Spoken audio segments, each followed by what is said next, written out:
और चलिए गुरुवार की सुबह तैयार हो जाइए एक बेहद इंपॉर्टेंट कारोबारी सत्र के लिए, क्योंकि आज थर्सडे है तो आज है निफ्टी और निफ्टी बैंक की वीकली ऑप्शंस एक्सपायरी का दिन। और अब तक तो पिछले 3 दिनों से खासकर मोमेंटम स्ट्रांग है भारतीय बाजारों में। बैक टू बैक तीनों दिन पॉजिटिव क्लोज देने में कामयाब रहे और आज एसजीएक्स निफ्टी इंडिकेट कर रहा है एक फ्लैट ओपनिंग के साथ शुरुआत होगी। तो चलिए क्विकली क्यूज आप लोग की स्क्रीन पर आ जाएंगे। अमेरिकन मार्केट में कुछ प्रेशर माउंट होता हुआ है, वहां पे तीसरा, हम कह रहे हैं तीसरा यहां पे तेजी का दिन था, तीसरा वहां पे दबाव का प्रेशर वाला दिन था। 100 पॉइंट से ज्यादा 133 अंक डाउ कमजोरी के साथ बंद होता हुआ, तो वहां पे वो अभी भी नर्वसनेस है। यूएस चाइना जो वार्तालाप चल रहे हैं, डिस्कशन चल रहे हैं टैरिफ को लेकर, उस पर क्लैरिटी अवेटेड है और इसीलिए शायद वहां पे मुनाफा वसूली। और पिछले 3 दिनों से क्योंकि हम तेजी दिखा रहे हैं तो शायद इस संकेत को बहुत ज्यादा तवज्जो हमें देनी नहीं चाहिए। कच्चे तेल में हल्का उछाल, लेकिन उसके सामने डॉलर इंडेक्स कुछ हद तक नरम पड़ता हुआ। ऐसे में देखता हूं रुपए की ओपनिंग कैसी होती है। और बातचीत करने के लिए, आज का बैकड्रॉप समझाने के लिए तो सारे के सारे इन हाउस एक्सपर्ट स्टूडियो में आपको नजर आएंगे। एक बात ध्यान रखें, एफआई की बाइंग का मोमेंटम अभी भी कंटिन्यू होता हो, तो स्ट्रीट में कन्विक्शन आ रहा था इंस्टीट्यूशन का पैसा आता हुआ, तो एफआई बाइंग मोमेंटम कंटिन्यू होता हुआ। लेकिन हाँ, डीआईएस से कुछ बिकवाली के आंख पे, लेकिन एफआई सेंटिमेंट्स के लिहाज से ज्यादा इंपॉर्टेंट होते हैं। तो नीरज है, हेमंत है और दिल्ली से वापस मुंबई आ गए हैं वीरेंद्र। अच्छा, ये हम लोग एविएशन शॉर्ट वॉट करते रहते हैं, लेकिन एविएशन का कमाल है। अदरवाइज 2-2.5 दिन बाद वीरू आते थके हारे बॉम्बे से, दिल्ली से बॉम्बे, और फिर उसके एक दिन छुट्टी के बाद अगले दिन ऑफिस फिर टिकट ले। अभी कल ऑफिस में वहां थे, आज ऑफिस में। ये एविएशन का कमाल है। कल शाम को फिर जा रहे हैं क्या? फ्राइडे शाम को? नहीं। अच्छा, मूड कैसा है? ये क्लैरिटी अवेटेड कुछ निकल के आ रहा है क्या? कुछ पता चल रहा है हम लोग को हो क्या रहा है? बिल्कुल, आपने सही क्वेश्चन पूछा आज। इसलिए सही क्वेश्चन मैं इसलिए कर रहा हूँ क्योंकि एक्चुअली मैं ये एक्सपेक्ट कर रहा था, यही सवाल होना चाहिए। संकेत आपको देखने पढ़ने हैं आज संकेत। अभी तो क्या ओपन हो जाता तो आप पढ़ ले। तो आज संकेत आपको मैं 4-5 बताऊंगा। ट्रम्प साहब अब इस बात की बहुत चिंता कर रहे हैं कि अपना चुनाव कैसे जीता जाए। तो 2020 में चुनाव है और उसके लिए उन्होंने अपने लोगों से पूछते हैं अपने व्हाइट हाउस में, मार्केट कैसा चल रहा है। तो उनका ये मानना है कि मार्केट अगर ग्रो कर रहा है तो मतलब सब कुछ ठीक ठाक चल रहा है। तो अब उनके दिमाग में बिल्कुल सामने यही है कि मार्केट ठीक करना है। तो इससे ये उम्मीद बंधी है कि अब आप मान लीजिए थोड़ा सा नरमी चीन की तरफ होगी, एकदम ओपन सीक्रेट है। इसीलिए हमको लग रहा था ना कि ये डील डन सी हो जाएगी। तो विजन 2020 के तहत अब ट्रम्प साहब काम कर रहे हैं, तो आप नरमी के संकेत मान के चलिए। दूसरा, जो कल हमने आपसे कहा था कि ट्रेड डेफिसिट जबरदस्त बढ़ेगा $619 बिलियन का, वो आज आप खबर से भी देख रहे हैं, तो वो उनकी और चिंता बढ़ा रहा है, क्योंकि ऑलरेडी अपना डैमेज कर चुके हैं। आपने इतना टैरिफ लगा दिया कि बिजनेस हो नहीं रहा है। तो अब वो उनको समझ में आ गया कि मार्केट ठीक करना, इकॉनमी ठीक करना, तो चीन के साथ समझौता थोड़ा सा नरमी के साथ करेंगे। दूसरा, यूरोपियन सेंट्रल बैंक की आज बैठक है। द्रागी साहब भी ये समझ चुके हैं कि ग्रोथ फेल करने के लिए पैसे डालने पड़ेंगे, तो वहाँ से भी वो साफ साफ संकेत है कि ईसीबी आज रेट कट या लोअर की तरफ बढ़ेगा। आउटलुक उन्होंने पहले कम कर दिया है। तीसरा संकेत फेड की तरफ से, वो ऑलरेडी पॉज कर चुके हैं और उनके एक फेडरल के गवर्नर जो होते हैं ना 50 राज्यों से एक, कल उन्होंने अपनी स्पीच में कहा कि हम पॉज तो ले ही चुके हैं, आगे भी नरमी के संकेत रहेंगे। तो आपको फेड का एक क्यों मिला। अब एक और संगठन है OECD, organisation of economic cooperation and development, जो पेरिस में है। वो यूरोपियन कंट्री की स्टडी करता, उसने आउटलुक नीचे किया है और सभी यूरोपियन कंट्री को मान के चलता है कि नरमी रहेगी।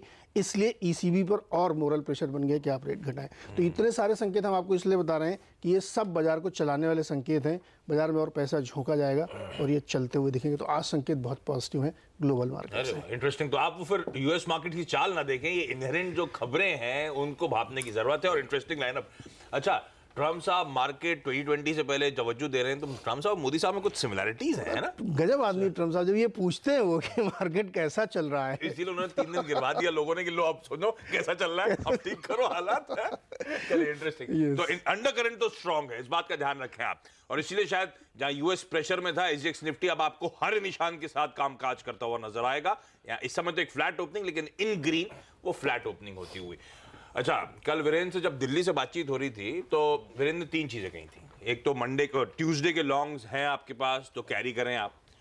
दूसरा, आपने कहा था गिरावट के कहीं भी मौके मिले फ्रेश एंट्री के, गिरावट में करें तो अच्छा मौका होगा, खरीद के चलें। और तीसरा 11,200 का कॉल, तो मैं वो लिख के लाया। 88 रुपए पे था कल, ऑलमोस्ट 27-30% का उसमें भी उछाल देखने को मिला कल के कारोबारी सत्र में। मतलब 70 रुपए। दिल्ली की हवा बढ़िया है, दिल्ली की हवा बढ़िया है। हाँ, ये माहौल में है, मैं दिल्ली में ही रहूंगा, आप इस पर मत जाइए। नहीं, दिल्ली भी रहे लेकिन दिल तो मिले हुए ना इसमें। हाँ, ये बात तो सही है ना। लेकिन देखिए डेटा काफ़ी अच्छा है। बस ये है कि एक चीज़ को याद रखिएगा, जब जैसे पहाड़ पे चढ़ते हैं ना, तो कहीं कहीं लिखा होता है दुर्घटना संभावित क्षेत्र, कृपया सावधान रहें। बस उस पर थोड़ा सा फोकस। अंधेरा मोड़। हाँ, अंधेरा मोड़। देखिए वो है ना, वो 11-108 यहाँ पे लेकिन अलग रहता है, यहाँ पे वो लैंडस्लाइड वाला प्रो है ना, जहाँ भी जाते हो पत्थर। अच्छा, वो 11-108 में मुझे याद है, मैं मुनाफे की तैयारी कर रहा था, हेमंत, मैं उस दिन बहुत बुलिश था, ठीक है। हेमंत ने कहा बहुत बड़ी रीजनेबल बात कही और मुझे एक चीज़ सीखने को मिली उस दिन। यहाँ पे मैं डेटा अच्छा काफ़ी था, पुट राइटिंग काफ़ी हुई थी, कॉल्स में काफ़ी बैंक हुई थी। मैंने कहा लॉन्ग जाना चाहिए यार, मेरा स्टॉप लॉस था, लेकिन हेमंत ने कहा यार मेरे को एक वजन नहीं नजर आ रही यहाँ पे लॉन्ग जाने की। एक बात याद है आपको? याद है मुझे। क्योंकि रिलायंस चल चुका है, IT चल चुका है, नतीजों का सीजन पूरा मैच्योर हो चुका है, तो एक अच्छी बात थी। तो इसीलिए मैं कह रहा हूँ वो 108 से थोड़ा सा सतर्क रहिएगा, ठीक है। लेकिन डेटा आज क्या कहता है, देखिए FIs का डेटा बहुत अच्छा है, कैश में बहुत स्ट्रॉन्ग बाइंग है, लेकिन DIs कभी कभी माल झोंक देते हैं अपनी तरफ से, तो वो प्रेशर सेकेंड हाफ में डाल देता है कभी, ठीक है। कल भी यही हुआ, एक अच्छा मूव बन रहा था, लेकिन DIs ने माल ऊपर से थोड़ा सा छोड़ दिया। लेकिन डेटा बहुत अच्छा है और मैं ये कहूंगा कि अगर मैं आज की इस एक्सपायरी के पॉइंट ऑफ व्यू से बात करूं तो मैं इस सेशन को 2 चरणों में बांट के चलूंगा।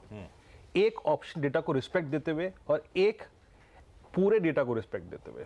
मैंने जो पोल भी किया, मैंने डेरिवेटिव एनालिस्ट से बात भी करी, जो मैंने डेटा भी देखा, आशीष 11,000 की पुट और 11,100 और 11,150 की कॉल में जोरदार राइटिंग हुई है। दैट मीन्स इंडेक्स खुलते ही साथ या फिर फर्स्ट हाफ में या फिर इवन 2 बजे तक ये 11,020 से लेकर 11,100 की रेंज में रहे, इस बात की पॉसिबिलिटी बहुत है। यानी आपको ड्यूरिंग द डे इस रेंज को प्ले करना है। वो पोल आ गया सामने, ये पोल भी 11,000 से 11,080 का स्लैब के लिए आमतौर पे लोग 100 पॉइंट का लेते हैं, 50 पॉइंट का लेते हैं। मैं जब बात करता हूं ना, जब करीब 20-25 एनालिस्ट हैं उसमें, तो एग्जैक्टली उनके विचार के अनुसार मैं जोन बनाता हूं। अरे वाह, तो ठीक है, 11,000 से 11,080 60% लोग मान रहे हैं, 60% लोग मान रहे हैं। ठीक है, तो मैं भी मानता हूं कि ठीक है, क्योंकि ऑप्शन डेटा यही एग्जैक्टली रिफ्लेक्ट करता है कि इसी रेंज में रहेंगे। लेकिन जब अति हो जाती है ना किसी चीज की, कॉल राइटिंग किसी रेंज में भारी, पुट राइटिंग किसी रेंज में भारी, तो सेकेंड हाफ या फिर 2 बजे के बाद या फिर 3 बजे के बाद एक्सपायरी गेम शुरू होता है और उसमें एक ब्रेकआउट आ सकता है। तो मैं ये कह रहा हूं बस कि अलर्ट रहिएगा, ड्यूरिंग द डे रेंज को प्ले करिए, लेकिन जब रेंज कट रही होगी तो उसका रिस्पेक्ट दीजिएगा, ठीक है। और ठीक यही केस अगर आप देखें निफ्टी बैंक का है। निफ्टी बैंक अभी 27,500, 27,400, 27,300 की रेंज में स्ट्रॉन्ग पुट राइटिंग है, और वहीं अगर आप देखें 27,800, 27,900 और इवन 28,000 की कॉल्स में काफ़ी राइटिंग है। यानी ड्यूरिंग द डे ये भी एक रेंज में रहेगा, इसी रेंज को प्ले कीजिए। लेकिन मैं फिर कह रहा हूँ 12 या 2 या 2:30 बजे के बाद वो एक्सपायरी गेम हो सकता है, लाइकली टू बी, और उसको रिस्पेक्ट दीजिएगा, उसमें कोई बड़ा स्विंग आ सकता है। इस बार जब हम पिछली बार 11,108 पे थे तो मिड कैप्स का इतना शानदार प्रदर्शन नहीं था, मार्केट ब्रेथ उतनी अच्छी नहीं थी, इस बार मार्केट ब्रेथ अच्छी है, तो उस पर थोड़ा सा फोकस कीजिएगा। इंटरेस्टिंग। तो 2 बजे के बाद, यानी कि आखिरी सौदा में जुड़ना मत भूलिएगा, क्योंकि लाइकली है आज जो वीकली ऑप्शंस एक्सपायरी है, एक बड़ा मूव आ सकता है, तो उस मूव की करनी होगी आप लोगों को तैयारी। 10वां दिन था कल, लगातार FIs ने जम के खरीदारी करी है। 2014 ये हम एग्जैक्टली वो इलेक्शन से पहले उनकी पोजीशनिंग ऐसी थी और इस बार भी वैसी हो रहा है। देखिए DIs पता नहीं, बहुत बुद्धिमान लोग होंगे, समझ नहीं पा रहे हैं गेम को, कंटिन्यूअस बाइंग चल रही है। लंबा तो हमेशा FI पकड़ता है इस तरह का, 2014 हमेशा अपर हैंड उन्हीं का रहता है। जब वो खरीदते हैं तो आप देते रहते हैं, बाद में जब वो देते हैं तो आप साल भर खरीदते हैं। ये 10 दिन का आंकड़ा लगातार बता रहा है कि वो कंटिन्यूस खरीद रहे हैं। वो किस चीज़ को डिस्काउंट कर रहे हैं ये अब समझिए, कभी पॉलिटिकल डिस्कशन में मैं समझाऊंगा कि वो क्या डिस्काउंट करके चल रहे हैं। कंटिन्यूस बाइंग है और बड़ी बाइंग है। ग्लोबल संकेत ज्यादा नहीं हुए तो हम लोग उस पॉलिटिकल डिस्कशन पे जाएंगे। और मैं मार्च डेटा की जो बात कर रहे थे ना, उन्होंने मार्च के सीरीज की शुरुआत से ही अपने, मैंने 11,200 की कॉल क्यों ली, कल उन्होंने 14,000, ये हमने आज की नहीं, ये तो हमने 28 मार्च की ली हुई है ना, कल उन्होंने 14,000 पुट बेची हैं और 18,000 कॉल खरीदी हैं। दैट मीन्स वो भी इस ब्रेकआउट को एक्सपेक्ट करता है, इसलिए मैंने ये कॉल पकड़ी है। ये आपको एक दिन में 27% पैसा देके गई, 28% पैसा देके गई। सोचिए 5-6 दिन और रख लिया तो आपका पैसा ऑलमोस्ट डबल हो जाएगा। अच्छा, ये जो नीरज हिंट दे रहे हैं मोदी जी के सेकंड टर्म को डिस्काउंट पे, साफ साफ बताइए ना, सीधे सीधे ये देखो मार्केट तो ये एक्सपेक्ट करता है। और क्या, पिछले कुछ दिनों से जो माहौल बदला है उससे साफ साफ ये दिख रहा है कि FIs की बात समझ में आ गई है। अच्छा, DIs का आंकड़ा वैसे, आशीष एक और बात बताता हूँ, इंपॉर्टेंट नहीं है ये जो एडवांस टैक्स का के चलते भी जो थोड़ा बहुत रिडेम्पशन हो रहा होगा, तो DIs के आंकड़े को तो देखना भी नहीं चाहिए। FIIs अगर पैसा डालते रहेंगे बाजार ऊपर जाता रहेगा, तो फोकस DIs पे होना नहीं चाहिए 15 तारीख तक कम से कम, और 15 तारीख के बाद ये DIs भी वापस आ जाएंगे। ये थोड़ा बहुत हमेशा होता है, इसमें कोई नई बात नहीं है, ये हर साल होता है। तो DIs को बिल्कुल तवज्जो ना दें, इस 870 करोड़ की सेलिंग से घबराना बिल्कुल भी नहीं चाहिए। तो FI के आंकड़े वो पॉजिटिव, लगातार 10वां ट्रेडिंग सेशन जब जब एफआईआई इस बाजार में बाइंग कर रहे हैं तो कुछ ना कुछ तो 10वां इन कंटिन्यूएशन, अदरवाइज तो 1 महीने से। गजब। ठीक बात। Hemant, stock specific action Biocon के ऊपर रखिएगा नजर, झटका लगाया इनको, 6 आपत्तियां जारी की हैं यूएस एफडीए ने। 25 फरवरी से 5 मार्च के बीच में इनकी एक प्लांट का जांच हुआ था, उसके बाद कल इन्होंने देर शाम ये सूचना दी है। तो एक नेगेटिव खबर बायोकॉन के लिए। टाटा मोटर्स डीवीआर पर रखिएगा नजर, इन्होंने आउटलुक ये शेयर किया है कि अगले 12 से 24 महीनों के बीच में कई सारे नए प्रोडक्ट्स ये लॉन्च करने वाले हैं और भारतीय बाजारों के लिए प्रोडक्ट्स लॉन्च होंगे। हैरियर की एसयूवी जो हाल ही में इन्होंने लॉन्च की थी, उसको लेकर जो इनको फीडबैक मिला उसको भी और बढ़िया तरीके से दुरुस्त करने वाले हैं, तो इस पर रखिएगा नजर। और ये स्टॉक भी देखिए दमदार प्रदर्शन दिखा रहा है पिछले कुछ दिनों से। नजर रखिएगा प्राज और इंडिया ग्लाइकॉल पर। और आप याद करिए कल सीएनबीसी आवाज़ ने आपको सुबह सुबह ही बता दिया था कि फोकस आपका इथेनॉल से जुड़ी हुई कंपनियों पर होना चाहिए। कल हम आपको कह रहे थे पहला सौदा में खुलते ही प्राज खरीद लीजिए, और आप सबने खरीदा, पैसा बना। तो आज देखिए खबर भी आ गई है कि इथेनॉल प्लांट के लिए सॉफ्ट लोन को मंजूरी संभव है। तो प्रॉफिट जिन्होंने कल बुक कर लिया ठीक, वरना आज सुबह सुबह प्रॉफिट बुक कर लीजिएगा। बता दूं आपको कैबिनेट की बैठक 10:30 बजे शुरू होने वाली है, 1:30 बजे के आसपास इसका औपचारिक ऐलान होगा। और ये कैबिनेट सबसे इंपॉर्टेंट कैबिनेट है। इस कैबिनेट में ये भी उम्मीद की जा रही है कि ज्वेलरी सेक्टर को बड़ा फोकस मिल सकता है। ध्यान रखिए चुनाव में जा रही है सरकार, और चुनाव से पहले इस कैबिनेट में कई सेक्टर्स को राहत मिलने जा रहा है। तो 2 सेक्टर तो हमारे सामने, एक को कल हमने आपको पहले ही बता दिया, दूसरा आज ज्वेलरी सेक्टर। टाइटन भी देखिए कल भाग चुका है, तो टाइटन हो सकता है थोड़ा और बढ़ जाए, लेकिन बड़ा मूव कल सेकंड हाफ में इसमें भी आ चुका है। टीबीजी में थोड़ी रैली बन सकती है, थंगामाइल ज्वेलरी में थोड़ी रैली बन सकती है। और भी कैबिनेट का एजेंडा पूरी तरह से बाहर नहीं आया, ध्यान रखिएगा। आज हो सकता है ये एजेंडा बाहर आए कुछ ही देर में, तो और भी कई सेक्टर्स होंगे जो इसमें जुड़ेंगे, और वो हम आपको कुछ 2020 में भी उसका हिंट देंगे।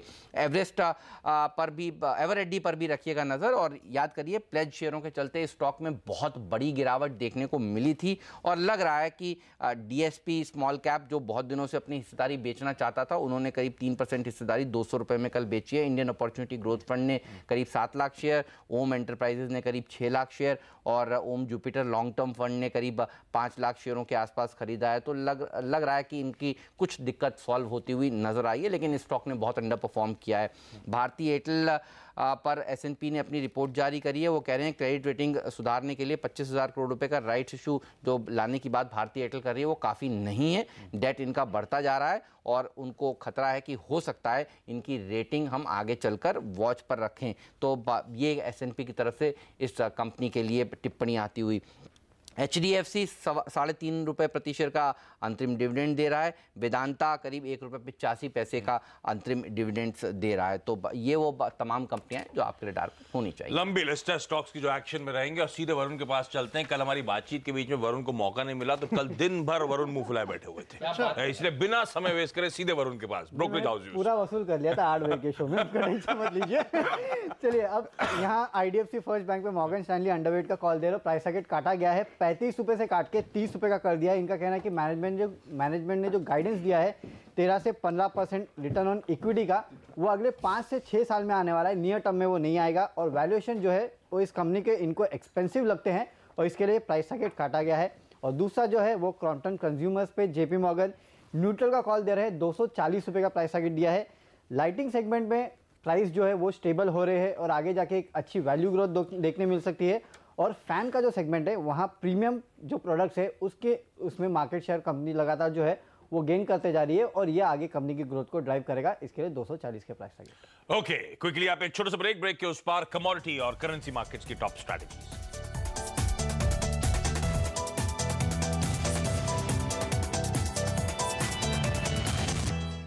ब्रेक के बाद आपका स्वागत है, और एसएमसी कॉमट्रेड की वंदना भारती की कॉल्स आप लोग की स्क्रीन पर आएंगी। कमोडिटीज में उनका मानना है सोने में आप खरीदारी करें 32,200 के टारगेट्स के लिए, जिंक में भी आप खरीदारी कर सकते हैं, वहां पे 200 का लक्ष्य मिल जाएगा।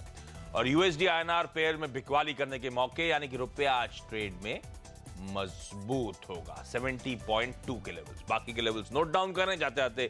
SGX निफ्टी दिखा रहा है 3 दिनों की तेजी के बाद एक फ्लैट ओपनिंग, लेकिन जैसे वीरू कह रहे हैं डेटा इंडिकेट कर रहा है कि आज सेकेंड हाफ में शायद पोस्ट 2 o'clock एक बड़े मूव की इधर वेज कर सकता है भारतीय बाजार तैयारी। तो एक्शन पैक दिन होगा।